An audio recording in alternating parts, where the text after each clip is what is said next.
What's up everyone, and welcome back to another video here on the channel.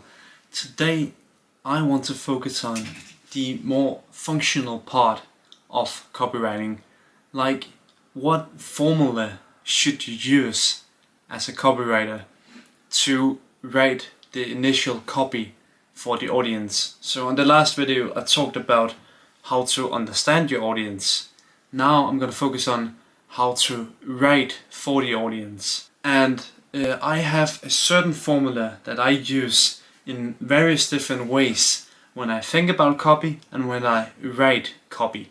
And the formula is based on a 6-part method that I have learned from my own copywriting mentor. So I'm gonna list every single step out in this formula. So that's what this video is going to be about. And I'm gonna jump on my computer now and I'm gonna show you this formula step by step, and then I'm gonna show you how you can do the same thing. So without any further ado, let's get started.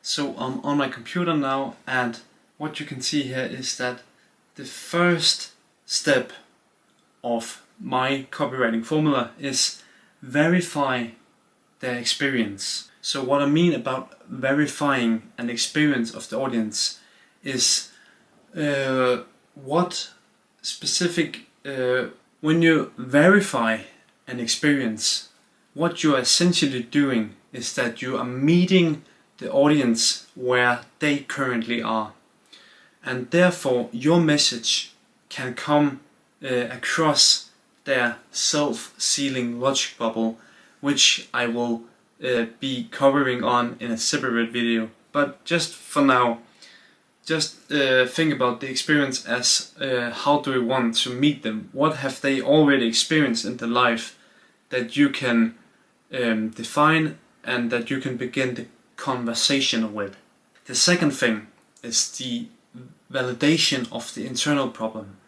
So the internal problem is the emotional problem that the audience faces because of the experience or because of an external problem that they have.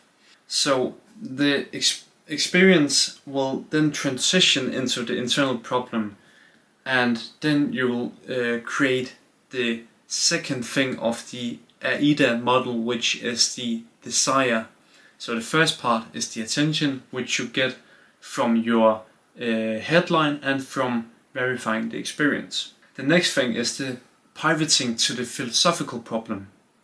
So the philosophical problem is the problem that derives from the internal problem. So you can think of it as the internal problem is the feelings that the audience has because of what they've experienced, and the philosophical problem is the underlying belief about themselves that they get because of the emotions and because of the experience. And the philosophical problem is based on what is called a duality or multiple dualities. And a duality is just the two opposites of each other. That can be anything that you think of. It could be blue or red, Democrat or Republican.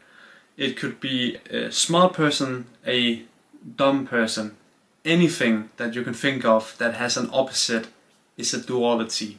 And when you have a duality, you will create a more intense desire for solving the problem, or for the audience to solve the problem, because they now feel like you really understand them, because you even know what identity they currently have because of the other problems. So after you have covered the philosophical problem, now is the time to explain with logic and with detail what this problem actually means for the audience.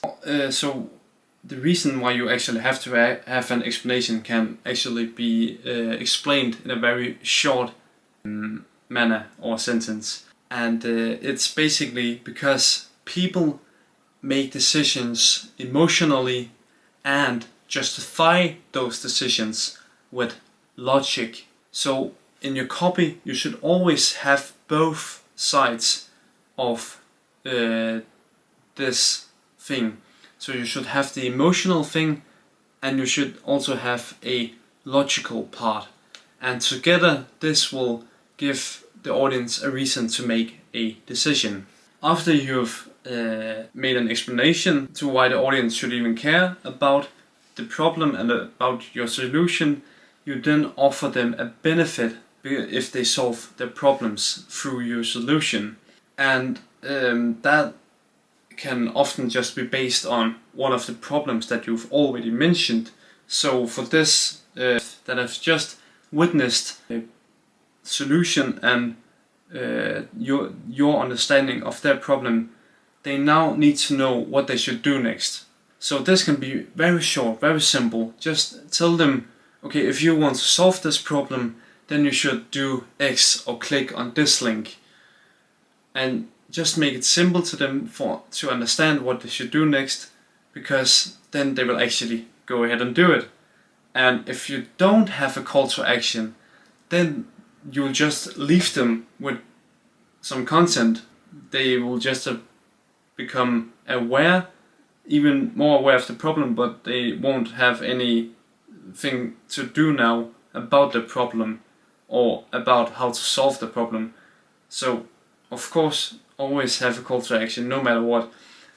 If you've watched some of my other videos, I also have a call to action in every single one of my videos, which is to just subscribe and like and follow me on Instagram, because right now I don't have anything to sell as a info product, which I will have later on in the line when I get more experienced.